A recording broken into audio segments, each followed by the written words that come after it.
Gizogo, bonsoir.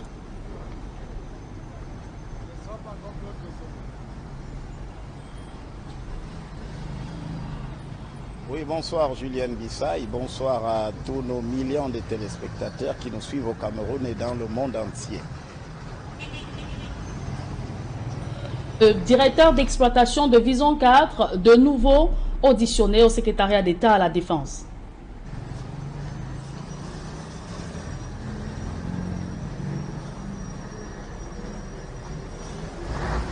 Oui, absolument, Julienne Bissaï, les auditions se poursuivent, mais avant d'en venir à ces auditions, il faut dire naturellement que ce ne sont pas les journalistes qui mènent les enquêtes relativement à l'assassinat du journaliste Martinez Zogo. C'est bien entendu le commissaire du gouvernement, le tribunal militaire. Les journalistes ne font qu'en rendre compte selon les informations qu'ils disposent, sans rentrer dans le détail des auditions. On ne saurait donc accuser les journalistes d'influencer le procès ou la perception que l'opinion a de cette affaire. Le cours de ce procès, naturellement, effectivement, ce sont ceux qui concourent à ce procès, ou du moins à l'expression de la justice des enquêtes dans cette affaire, qui sont tenus au secret. Il s'agit naturellement des enquêteurs eux-mêmes, des avocats et de tous des membres de la commission d'enquête qui sont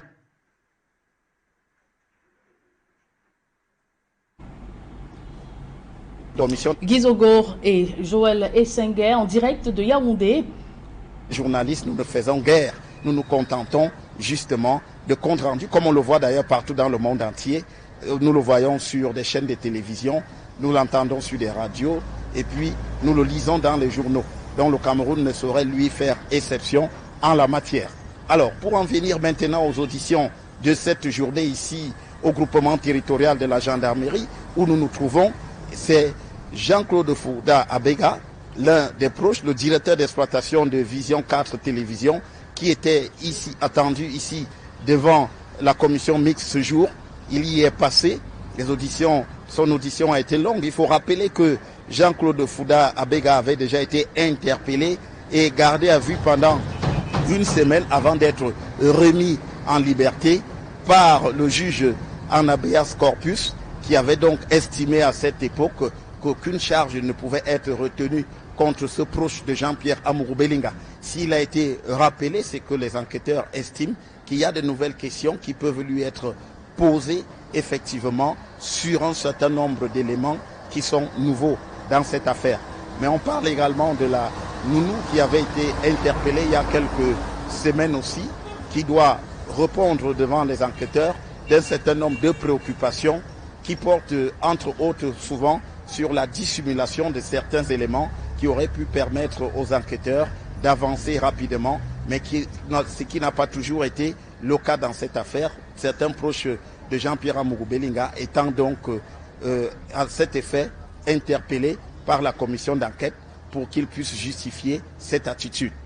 Ce qu'il faut également dire, c'est que la commission d'enquête met à profit ce temps devant qui se présente, dont il dispose effectivement pour mettre à jour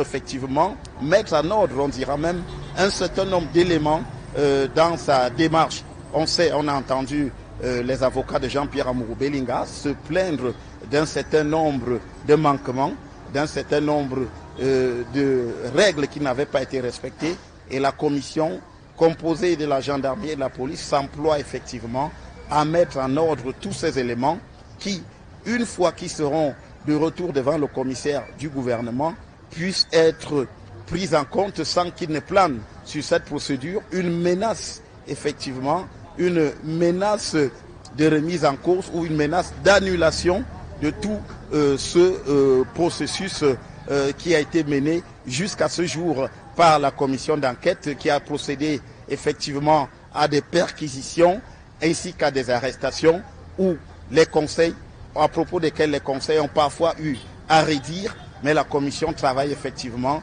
à remettre tout cela en ordre. Mais naturellement, on parlera aussi dans les jours qui viennent, avant le retour devant le commissaire du gouvernement, d'un certain nombre de personnes, notamment de ce qui s'est passé lors de l'enlèvement de Martinez Zogo le 17 janvier avec un certain nombre de personnes qui ont donc été impliquées dans l'approche, notamment jouer les apacheurs pour faire en sorte que Martinez Zogo se retrouve seul avant qu'il ne soit enlevé. Ces personnes, en l'occurrence, on parle d'un certain Arthur Essomba qui devrait effectivement aussi faire l'objet d'une attention particulière de la commission d'enquête qui voudra savoir exactement le rôle qu'il aura joué dans cette affaire au moment où Martinez Zogo a été enlevé le 17 janvier avant d'être assassiné et son corps découvert le 22 janvier.